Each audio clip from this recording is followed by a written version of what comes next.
Eto muna mga kabrigada, natukoy na po ng PNP ang pagkakakilanlan ng dalawang sospek sa pagpatay sa political vlogger na si Mima Alicia sa Caloocan City. Posibleng may kaugnayan umano sa isang sindikato ang mga sospek habang patuloy naman ang hot pursuit operation ng pulisya laban sa mga ito. Brigada Kath Austria, ibrigada mo. Brigada! Live report! Tukoy na ng Philippine National Police ang dalawang sospek sa pamamaril na ikinamatay ng political vlogger na si Mima Alicia sa Caloocan City. Ayon sa PNP, posibleng miyembro ng isang sindikato o inupahan ang dalawa para isagawa ang pagpatay. Isa sa mga sospek ay may mga nauna na umanong kasong kinakaharap. Identify na po.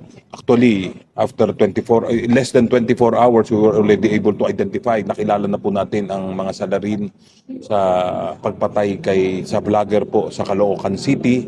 Most probably ay ito po'y miyembro ng sindikato or inupahan ng isang sindikato para po ipapaslang o ipapatay si vlogger natin, si alias Mima.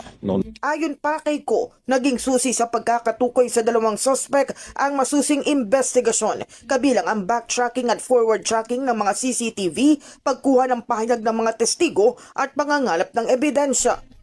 Honest to goodness police work na investigation, backtracking, forward tracking, as well as yung talking to witnesses, gathering of evidence. Lahat po ito pinagsama-sama natin until such time na identify nga po natin kung sino mismo yung mga gumawa. Patuloy naman ang pagpo-profile ng pulisya sa dalawang sospek, kabilang ang kanilang mga nakaraang kaso at posibleng kaugnayan sa mga grupo. Hindi rin isinasara ng PNP ang anumang posibleng motibo sa krimen. Kino-confirm pa po natin lahat kung ano yung of course we're sifting through yung tawag po natin diyan, yung vlogs, yung mga statements niya. And of course, we're talking to the family para po makakuha tayo ng mas complete na picture dito.